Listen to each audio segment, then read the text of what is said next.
What is going on, everyone? Welcome back to another episode of Green Bay Rewind. I am super excited to be here, for you guys to be here watching. We are on a Victory Tuesday, first victory of this series, which is great. The only downside of a victory, of course, is that there's only going to be one winner tonight for giveaway items instead of two, but I think we'd all gladly take that anytime. What a week! Packers defeated the Colts 16-10. Quite an interesting game. It seemed like Matt LaFleur came in with a very specific game plan, and he ran that to a T. And I don't mean ran as in I'm not creating any puns there, even though that's all the Packers seem to do is run, run, run. It was quite the game. I'm curious to hear your thoughts. We're going to run through it here. I was looking over since Favre started since Favre came in as the starter, Malik was the sixth backup to start a game for the Packers. Now that's including if you're counting Jordan Love in 2020, which he was a backup then. So kind of break down the list for you in case you're wondering. Here are the six backups that started a game since 1993, if you will, when Favre became a full-time starter. We have Matt Flynn, who started a game in 2010, 2011, and a couple games in 2013. Seneca Wallace, who started the game and I think had half a series in 2013. Scott Tolzien, who had some, I think, two starts in 2013 before ultimately being replaced by Matt Flynn. Brett Hundley in 2017. Jordan Love in 2020 for the COVID game. And finally, Malik Willis Sunday for the Colts game. That's pretty crazy. Going back to 1992 to only have six backup quarterbacks start for you. Very fortunate as a franchise. You know, it really hit me. So my son, I'm sure many of you watching, my son know this. My son is a little over one now. We bought him his first real Packers jersey, full price jersey, I should say, from the Packers Pro Shop. We bought him a Jordan Love jersey, and I was reflecting on it. And I'm thinking, you know, when I was like 4 years old, I got my first jersey, which was a Brett Favre jersey. And now here we are like 30 years later, and my son got his first jersey, or his first real jersey, which was a Jordan Love jersey. And we've only had one quarterback in between, which is pretty just mind-blowing to show how fortunate we are as Packer fans. Now, if you want to get technical, his first jersey we bought him at a garage sale was an Aaron Rodgers jersey. So 30 years later, and the jersey, my son's technical first jersey that we got at a garage sale, was my first jersey's predecessor, which is even more crazy. Yeah, fun there. So kind of run down the game. Malik Willis obviously had a great game. They didn't do a whole lot with his arm. He threw 14 times, completed 12 of those for 122 yards and one touchdown to Dontavian Wicks. Josh Jacobs did most of the heavy lifting this game. He had 32 carries, which is absurd to me as a running back. 32 carries for 151 yards. Should have had a touchdown, got a little greedy, ended up fumbling. Such is life. Dontavian Wicks, he had one touchdown, 3 receptions.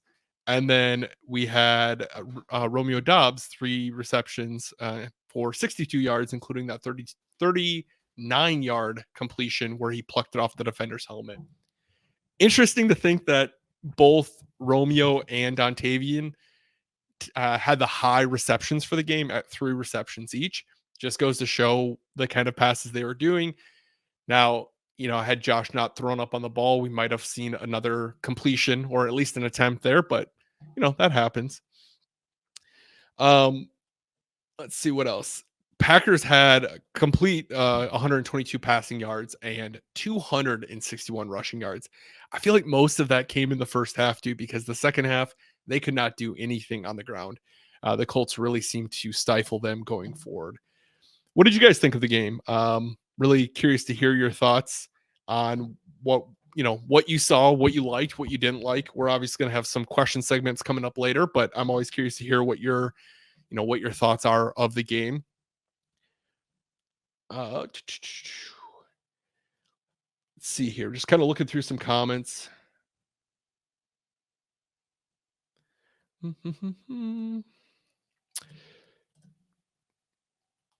Oh, Jenny, so appreciative of the comments.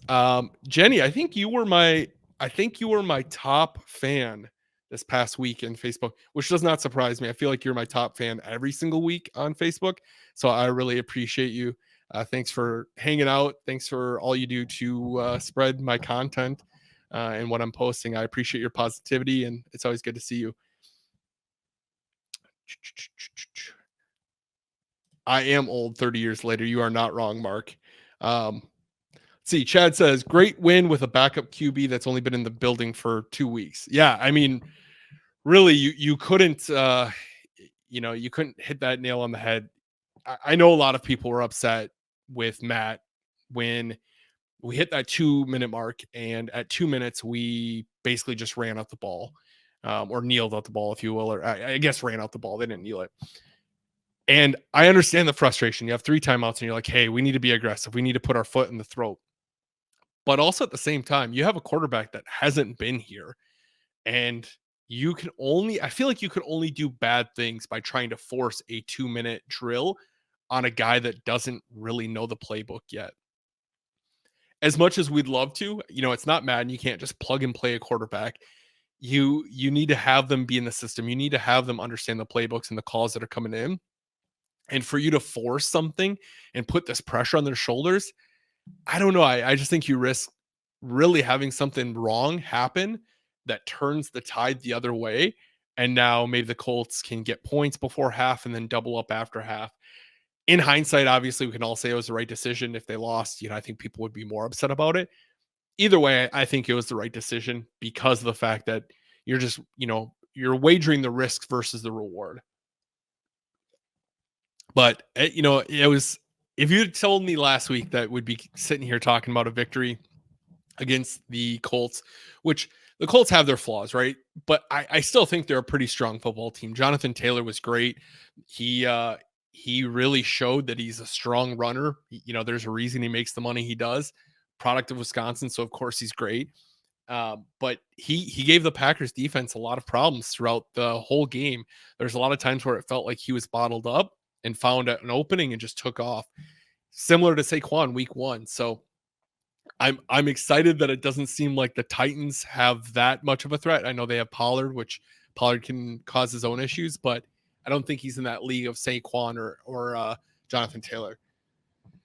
Obviously we can't talk about this game without talking about some of the positives and the negatives. So kind of the positives that I was looking at: turnovers. We generated 3 turnovers again. We gave one up? The fumble by Jacobs at the 2-yard line. So we had a +2 turnover ratio. We controlled the game completely, controlled the time of possession, and we, were able to rack up 261 yards on 53 attempts. That's absurd to think. 53 rushing attempts. You definitely don't see that in today's NFL. Obviously, some negatives. There's always going to be negatives every game. We already kind of talked about one, Josh Jacobs fumbling at the 2. You had Narv Dog that came up with another big miss when those points really probably would have been the dagger. I think it would have put us up 16 with 4 minutes left. Those are the kicks that you need in the NFL. We saw it week 1 where he missed that one against the Eagles. I think it was like a 43-yarder. This miss was right around the same range, and he still just squeaked it just a little too far to the outside. Those are the field goals that are going to kill you in the NFL. You need to make those. It's a 16-point game. It causes the Colts to need to drive down twice, get 2 2-point conversions. It makes the conversation a lot harder for them in 4 minutes, especially for a team that was kind of struggling the whole way down. Another big missed opportunity was Quay's missed interception on that final drive. You really could have put the dagger in it and brought the stress levels down a lot more than letting them try that Hail Mary. Those are the things that you just can't do as a defense. And I know it's easy for me to sit here, right? I'm an out of shape dude. I run like a 6-second 40-yard dash. It's easy for me to sit here and kind of criticize it, but those are just the things that you can't do as a defense. You need to capitalize those opportunities, and they're going to happen. But it just seems like it just seems like you know just seems like they happen at the worst possible time. I don't know. Maybe that's just like burned into my memory as a fan, that it just seems like it always happens at the worst possible time.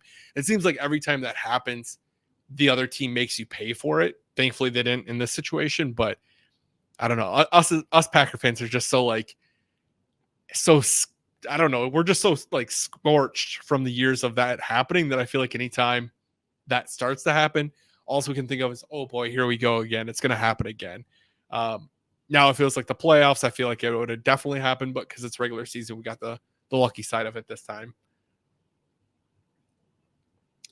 Um, Penalties. I was pretty concerned, kind of starting things off. I thought, oh man, here we go again. We're gonna have these huge penalties that really stifle these drives and kill these drives, and um, really hinder this offense that's already hindered with a backup quarterback. But it seemed like the refs kind of called it both ways. We saw both the Packers and the Colts get called for their fair share, and I feel like the Packers kind of settled in more as the game went. That first series was really bad. Got ourselves into a hole multiple times. We're able to dig ourselves out of it with some big runs by Jacobs, but that's just something that you can't keep doing week in and week out. That's going to make it for a pretty tough, I don't know, you're going to just dig yourself a hole that you can't get out of when you are, setting yourself up on those second and third longs. Let's see here. My mouse is being a little silly. Sorry about that. Another crazy thing, Chad, who's in the comments, I believe I've seen a couple of his comments come in. Him and I were texting during the game. Already through 2 games, the Packers have 5 interceptions. And all of 2023, they had 7 total. It just goes to show how much of an emphasis this aggressive defense is putting on turnovers. Yes, we're gonna see big plays get given up, like we saw, especially week 1. We saw some in week 2, more so on the ground game than the passing. But you're gonna see those big plays get given up. But on the flip side, you're gonna see that aggression lead to turnovers, which I think you're willing to trade off. Last year, 7 interceptions the whole season, and you're playing a passive defense that just let the offense chip away at you the whole drive, and then you hope that you can kind of stall them out. I know it's early, but I still think this defense right now feels like a big upgrade compared to the last couple seasons. I love how aggressive they are. I love the tricks that Jeff is doing to kind of confuse quarterbacks. And I think we're going to continue to see that success heading into week 3 against the Titans, which we will talk about. It was the 800th regular season win for the Packers, the first team to get to that win metric in the NFL, which is a pretty big accomplishment. I know the Bears were at 700 well before us. I think they're at like 730 by the time we hit 700. So it's been an impressive 100-win streak that's really went our favor. Obviously, when you have back-to-back Hall of Fame quarterbacks, you're going to get that. And finally, it's the first win over the Colts since 2008, which is, I don't know, it's crazy to think. I remember that win over the Colts in 2008. Was it Aaron Rouse had that 97-yard touchdown, or that interception touchdown on Peyton Manning, which was great. All in all, I'm very happy with that game. We did everything we needed to. It got a little tight at the end, but with a quarterback that's new to the building and an offense that he's not familiar with, to be able to put that kind of production in and get those those opportunities that we got. Had the Packers capitalized fully, had they not fumbled at the 2-yard line, had Narveson made that kick, I don't know if we're even having that conversation of how close that game was. So all in all, that was a phenomenal game plan. And we're going to be answering some questions here in a second. I see them flooding in. And I'm sorry, guys. I just trying to like talk through these, but I do want to go through some of these questions. So if you have questions, keep coming with them. I'm going to kind of review these here in a second. But what I really want to say is, before we move on, is I know a lot of people say Malik Willis, player of the game, which I obviously he deserves. He played a hell of a game, great game. He did his job. He did everything he was supposed to. He brought the Packers a win. Great guy. Big fan of him.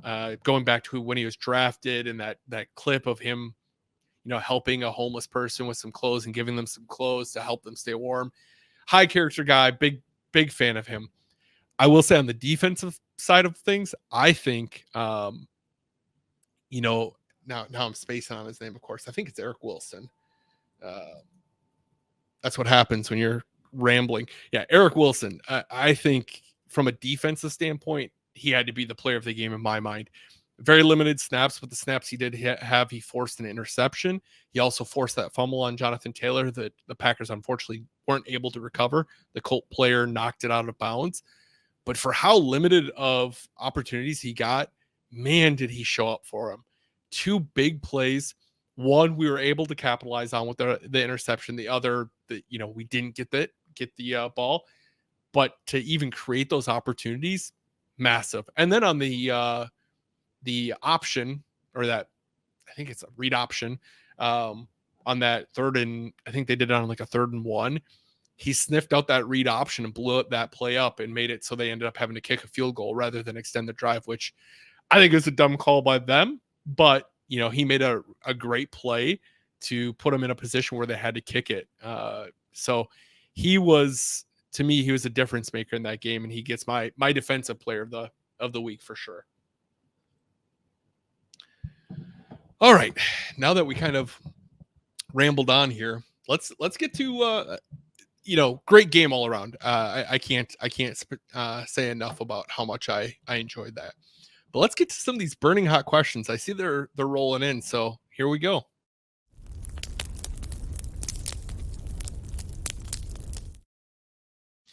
All right, so burning hot questions presented by Legend Larry's, or excuse me, fueled by Legend Larry's. Big shout out to Legend Larry's for supporting the show all season long. If you are planning on going to Legend Larry's, tell them I sent you. They, I think they know me. Maybe they don't. Some of the people there know me. But all season long, if you're going to Legend Larry's during a Packers game or a Badgers game, you will get $10 wings for $10 a dozen, which is a great deal. I should definitely take advantage of that deal. It's a great deal. Let's see. I see some questions. My mouse is just giving me the fits here. All right.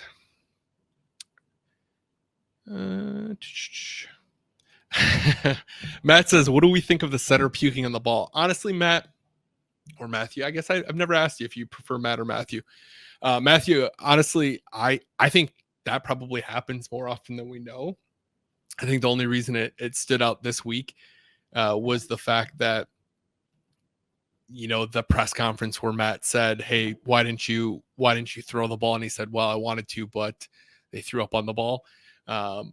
Good on Malik for handling the ball and just, taking what he could out of the defense rather than trying to force something with a slick ball. I'm sure it wasn't the most fun thing, but in the heat of the moment, you probably aren't thinking about it. You're like, let's just make a play. Dakota, hey buddy, how you doing?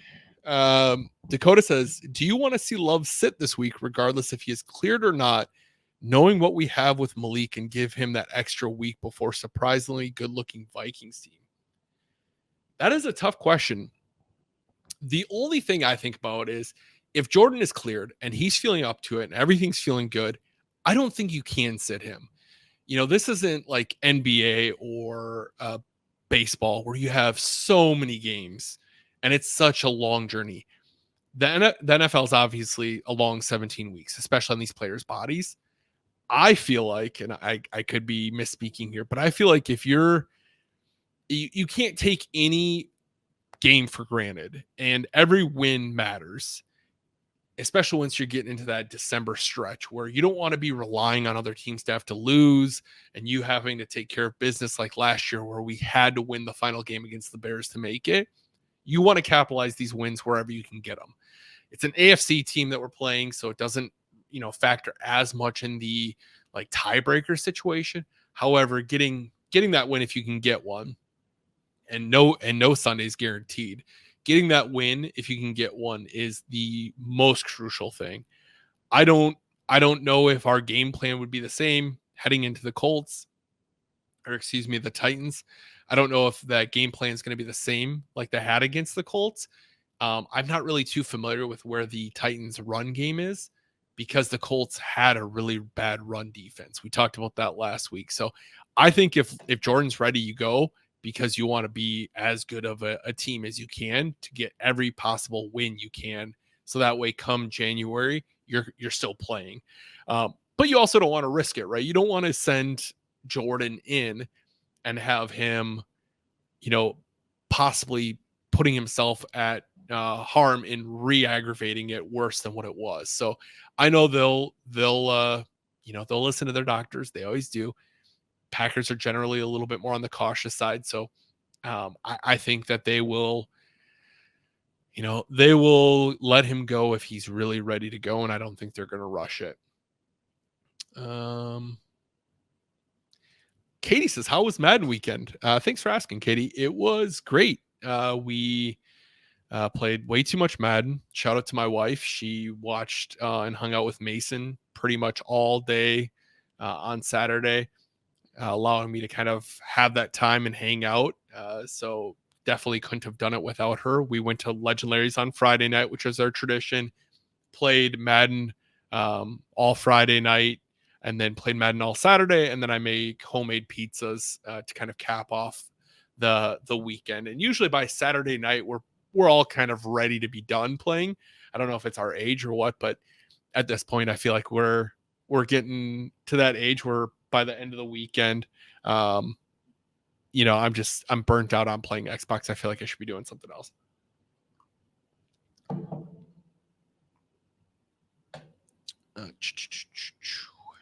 Just going through.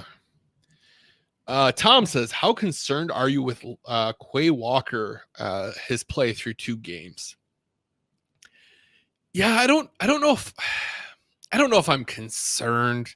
I'll let someone else be concerned. I don't know. I mean, there's those opportunities that Quay has and thank you for the question, Tom. There's those opportunities that Quay has that I feel like he just needs to capitalize on. I don't know if he's just overthinking it. I don't know if he's still kind of settling in. I mean, this is still a new scheme, right? It's going to take time to see all of these guys fully blossom to what they are as players in this scheme. And I'm hoping Quay can make that leap with it. Obviously, we've seen some plays on his end that maybe he's not the happiest about. I can tell you he's not the happiest about them. But that doesn't mean that he can't adapt in this defense and keep growing with this defense. And I think as that happens, and hopefully as this scheme gets really implemented, I think you're going to hopefully start to see him kind of shut off his brain and just play. His first couple of years, he probably had to start over analyzing a lot. He probably started to overthink a lot. And maybe that just puts him in a spot where now he's just over analyzing everything. The NFL is a lot faster than college. You have to react a lot quicker. And maybe he's just like second guessing himself and he's not trusting his instincts as much. This is obviously coming from a guy whose only linebacker play he's played is on Madden. So I am not like the linebacker expert by any means. There's a lot of great people on Twitter that break down film. Andy Herman does a really good job of talking about these guys. If you haven't, check out Pack-A-Day podcast. He does a really good job. So I'm not I'm not, the expert there, but I don't know. I'm not concerned yet. Give me another year in this and we're not seeing that growth, then maybe that concern comes, but not right now. Jenny says, how long has Legendaries been in operation in Green Bay? Ooh, Jenny, I have no idea. I know I've been going there the whole time I've lived here, but I have no idea when it opened. They have 4 locations, so they've been around for a minute. Maddie says, thoughts on the Guardian caps and would I wear one? Well, Maddie, I don't know if I'm the person to ask about wearing a helmet or a Guardian cap. I skateboarded for a lot of years. I did not wear a helmet. I should have. There's definitely plenty of times I fell on my head. which is probably like why I ramble like I do now. Uh, so I don't know. I don't know. I feel like I probably wouldn't wear one, but I don't really have a huge thought on them. I think ultimately, if the player wants to wear it, if they feel like it's better for their safety, whatever, more to each their own. It doesn't hinder me at all. Let's see here. Chad says, my boy Chad, he says, do you think the defense would have had this hot of a start if Good had not brought in Xavier McKinney? Great question. Now, when we're talking about a great free agent signing, Xavier McKinney checks those boxes. Man, 2 interceptions through his first 2 games. He looks like he's all over on the field. He's running fast. He's decisive. He's making plays, making tackles in the open field. I love the pickup of Xavier McKinney. I know a lot of people are like, oh my God, you guys gave him way too much money and blah, blah, blah, blah, blah. The safety room that we had last year compared to the safety room that we have this year, night and day difference. Xavier and Bullard both look phenomenal. And then you have Williams in there as well, Evan Williams, who he's not getting as many rotational plays as I think he probably should, because he was lights out all preseason. And I think we're going to see him continue to grow in that role.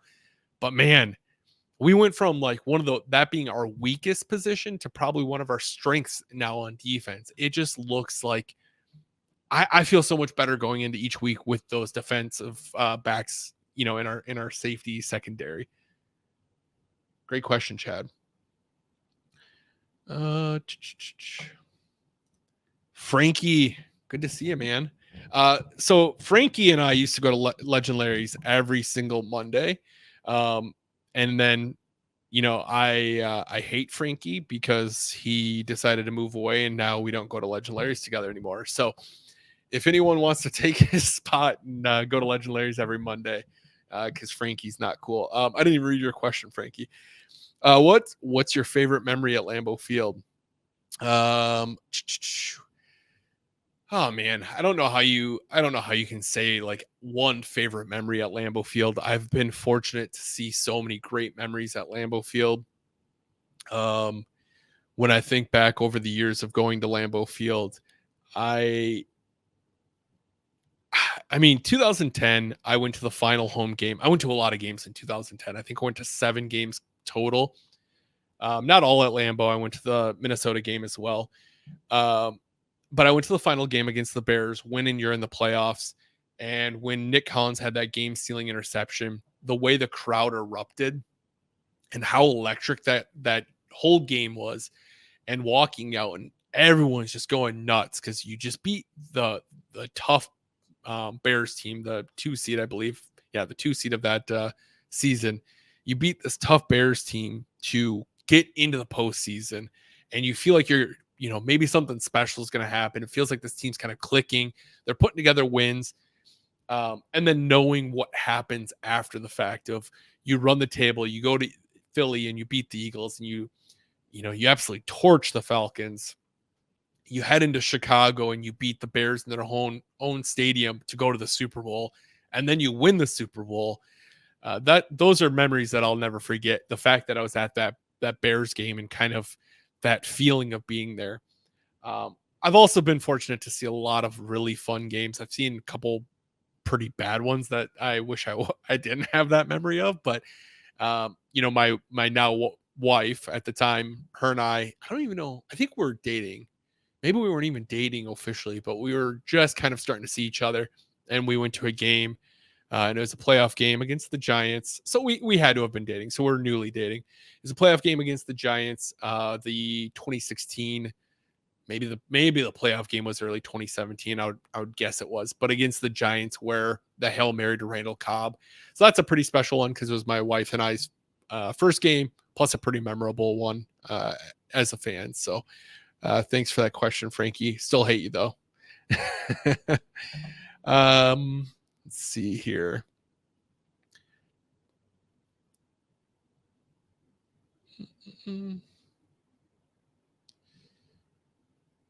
It's not a question, but hey, Crystal, good to see you all the way from Australia. give a shout out to Corey for me. Hope you guys are doing well. Let's see.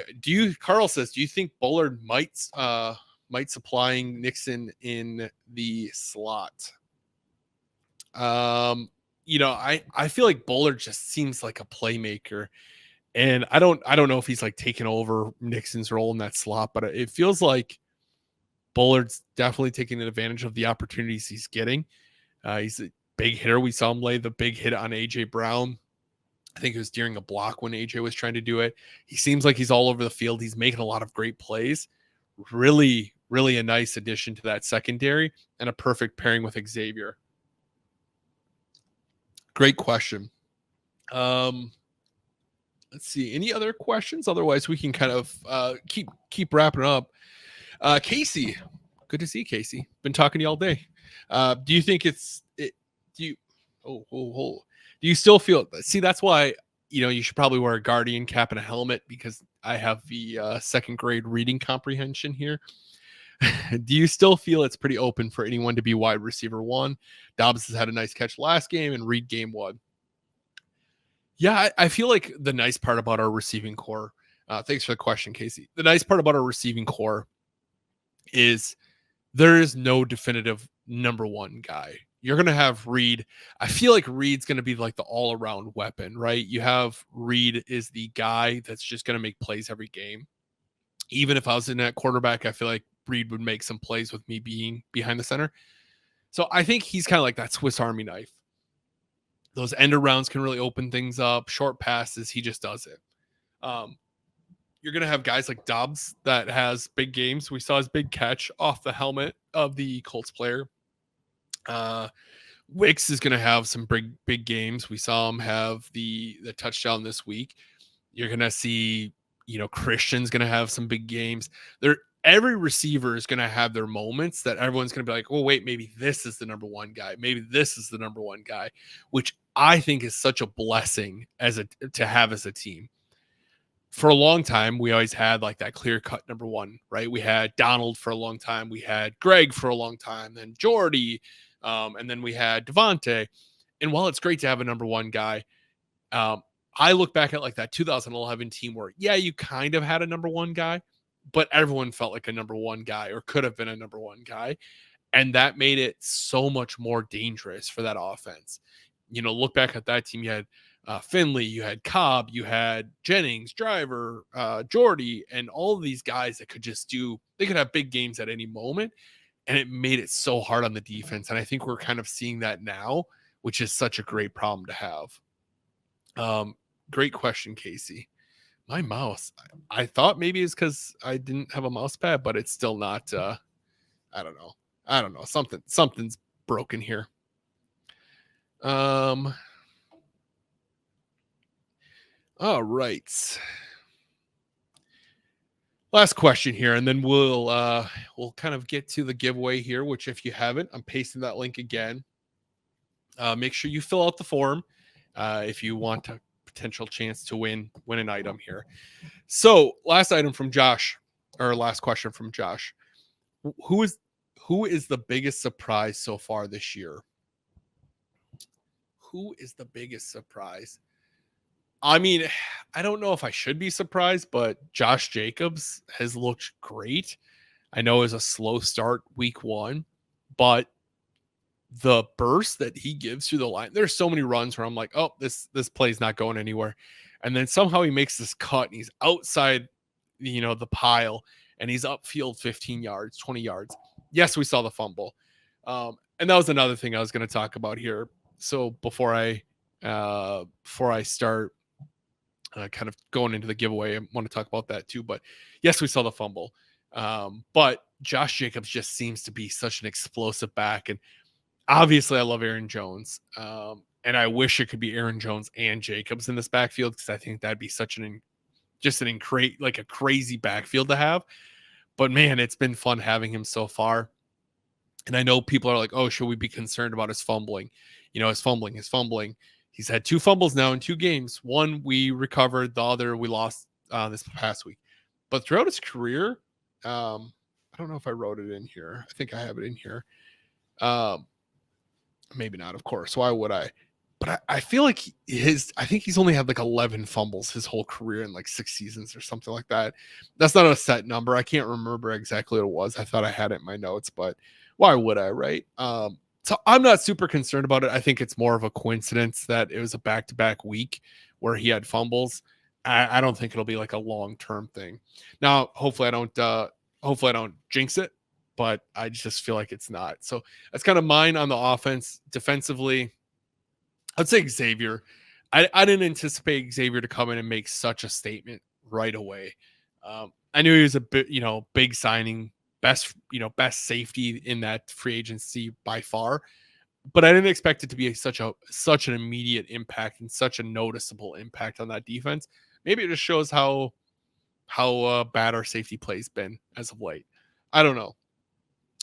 But let's do a giveaway. Let's swap this out. We got a giveaway here, so make sure enter that form in because I'm about to pull them up here now. So if you haven't enter that form in, you got to be here to win. So make sure you have it. I'm checking them out now. All right, so we are going to plug those in. Sorry about that, guys. Sorry to make that more difficult than it is. All right, we have 22 entries. Good luck to everyone. Looks like a lot of nice entries here, and good luck. There we go. Who is going to win this week? E of P. I don't know who you are. E of P. You have until the end of show to claim this. So if you're here, let me know in the comments. And also, if you're here, give me a number between 1 and 40 and an up or down, if you could, please.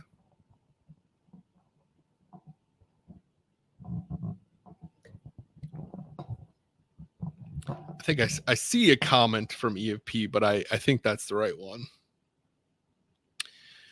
All right. While we're waiting on that, we can kind of be talking about the. Let me stop sharing this here. All right. EFP is here, 11 and up. Let's see here. Jenny, I should be doing better than I was there. I don't use Google Forms much. I'm used to Excel, which is a little bit different. But anyway, 11. We had 11, so you don't need to do up. So here's what you win. And EFP, I will email you after the show to get your either after the show or tomorrow to get your address so I can ship this to you, whatever it is. So you have won. You got a Chester Markle signed 8x10. So congratulations. Thanks for watching. Appreciate you being here. Like I said, I will reach out to you and I will get that mailed out to you this week. So let's talk about this week's game. We have the Packers taking on the Titans, which the Titans obviously is going to be a homecoming game for a lot of people on our team now. You have obviously Matt LaFleur comes from that team was part of their coaching staff. You have Malik Willis, who is part of that team as a quarterback up until 3 weeks ago, a month ago. And then you have Narvison, who the kicker, which we took from them. So you have a few people that were, I think he was from the Titans. Yeah, because they stuck with their kicker. So you have a few players, and I'm sure there's more on the team that I'm missing here. You have a few guys on there. So it's going to be I wouldn't say a revenge game, but there's familiar faces for sure. Mr. Ramage, good to see you, man. I don't want to get sidetracked, but anytime a celebrity stops in, you always got to stop and admire it. So good to see you, Matt. Yeah, so you have a few faces that are very familiar with the Titans. Should make for an interesting narrative, especially if Malik goes. You have like that potential revenge game. I'm curious to hear what your thoughts are on the game. Do you guys think Malik is going to go? Do you think Jordan Love's going to play? How do you think that's going to to roll out. This is going to be the 15th meeting between the two franchises. They first met back in 1972 when the Packers beat them 23-10. They were the Oilers then, but still the same franchise. And Titans actually lead the series 8-6. Talking about some of the players that we talked, that could make a difference in this game as we look into the game. You have Hopkins, the wide receiver for them. I feel like his career is kind of on the back burner. He was drafted in 2013, so he's getting up there in the age for a wide receiver, but he's still a big weapon. He could still make anything happen on that field and really has a chance to wreak havoc on our secondary. Tony Pollard, we talked about him a little bit earlier. Strong back, probably not as strong as Jonathan Taylor and Saquon Barkley, but he's had a lot of success in the NFL. They have a couple good corners in L'Jarius Sneed and I can't think of the other one, Chidobe. I can't think of what his last name is. And then they have another good safety in Jamal Adams. Probably not as strong as his Jets days, but he still has a chance to be a threat on the field and a guy that you really need to take advantage of, or not take advantage of. You have to know where he's at on the field at any time. Carl's making a prediction here that if Love doesn't practice by Thursday, he thinks Malik is going to go.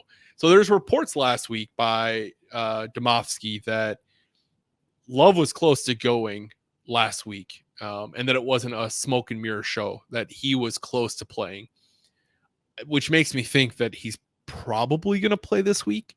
I would assume they want him back sooner rather than later, because you can't take advantage of, you can't just, you got to take advantage of every single game you're playing. So I would assume they want him back as soon as possible. So it wouldn't surprise me if he plays. Tony also thinks he's going to play. It wouldn't surprise me if he plays, but I think Jordan's going to end up playing.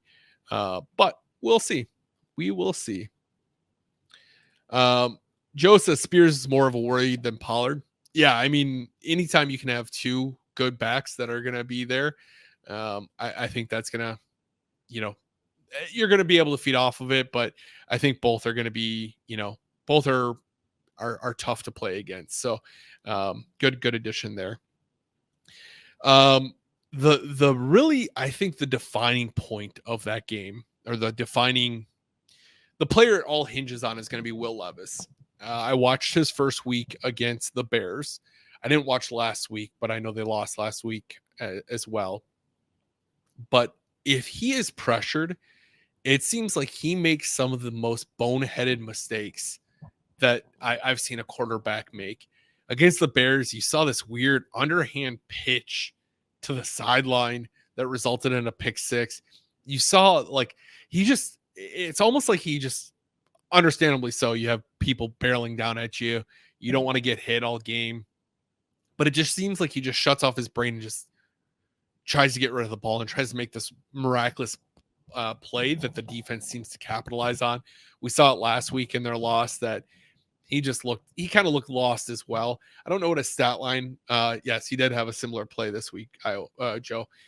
I don't know what his stat line was from last week, but yeah, he just makes a few of those boneheaded decisions a game.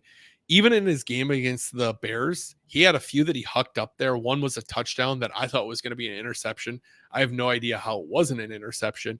Hucked it up there, and they just somehow his receiver made the play, made a touchdown. So they have that ability, but it all starts with him. If you can, pressure him, force those turnovers, I think it could be a good day all around. Even if Malik is playing, I think it could be Matt knows ball, and Matt said he's not good at football. Matt sees the whole field. He'd be a perfect quarterback. Matt knows ball. He is not good at football. I'm not going to trash talk like Matt does. I try to stay a little bit more humble on it all, but I think, he's one of those guys that he could make those plays that make you, that make you pay. But you also need to capitalize on the mistakes that he's going to potentially give you. If they can do that and they can take care of the football, I think they're going to get the win. But as I've always said, any given Sunday. So, Carl makes a good point here. As a coffee snob, personally, as a coffee snob, the idea of putting mayo in my coffee seems like one of the worst things you can do. So putting mayo in your coffee cannot be trusted. I would agree with that, Carl. That is 100% the truth. And then Chad's making another prediction that Jacobs goes over 100 yards again with Malik or Jordan under center. I think they're going to just keep rushing them. They're going to just keep hammering them home. Either way, I think it's going to be a good game. I don't think anything's going to be a gimme. I think, it's going to be closer than we want it to be. And hopefully we're on the, other side of it. We're sitting 2-1 looking to take on Minnesota, which I know we'll be talking about them next week, of course. But Minnesota, I might have been very wrong about Minnesota. I know with Matt early in the season when the schedule came out, I said, hey, I wouldn't be surprised if Minnesota finishes 4th in our division. Minnesota looks good. They just beat the 49ers. I wasn't giving them much credit by beating the Giants, but they beat the 49ers. Now, I've watched a lot of Minnesota football over the years with my dad. My dad's a Vikings fan. He's probably watching right now. So, hi, Dad. My dad's a Vikings fan. And I've watched a lot of years where the Vikings start hot. And I've watched a lot of years where the Vikings, the wheels fall off and everything goes wrong in Minnesota. There's this old joke that I like telling, and you can tell it too. I'll share it with you guys. The joke goes, why doesn't Iowa have a professional football team? Because Minnesota would want one too. So I just think, it's still very early in the season, but man, to beat San Francisco, that's a pretty big feat, and that can build some good confidence for a young team. But I feel like I know Minnesota. I know Minnesota's gonna do Minnesota things. So we'll see how the season goes. But I'm just very surprised. I'm very surprised that they started out 2-0. Not so much that they beat the Giants, but the fact that they beat the 49ers is a big statement. All right. So yeah, excited for the Colts game. I keep saying Colts, the Titans game. I'm excited for the Titans game. I'm hoping Jordan Love's back. Hopefully we can just have a statement win. Hopefully we can kind of go into Minnesota going to play Minnesota with some confidence. And I'm really excited for, to talk about it next Tuesday. As always, we end with a fun story. I love different stories about the Packers. The Packers have a lot of history. So I always love sharing fun stories that have happened over the 100+ years of the Packers. And tonight dates back to 1961. So the Packers in 1961 finished their season with an 11-3 record. They worked their way to the championship again. The previous season, they lost to the Eagles in the championship. They were looking to overcome that loss and finally win a Super Bowl, finally win a championship for the first time in nearly 2 decades. Well, throughout the season, Paul Hornung was he was in the Army, serving active duty in the Army. But throughout the season, he was granted permission on Sundays to go on leave so he could play. However, he was unable to be cleared to play for the championship game and would have to miss the championship game against the Giants. Well, that is until Vince Lombardi made a phone call. You might be wondering, who does Lombardi call that's going to help this situation? Well, Vince Lombardi picked up the phone and dialed none other than the sitting president at the time, John F. Kennedy, who Kennedy gave Lombardi his personal number and said, if you ever need anything, just give me a call. So Lombardi made the phone call, called and said, hey, Hornung's supposed to go on leave at this time. We have a championship game playing at this time. I would really appreciate it if we could get his leave moved around so Hornung could play in the championship game for us.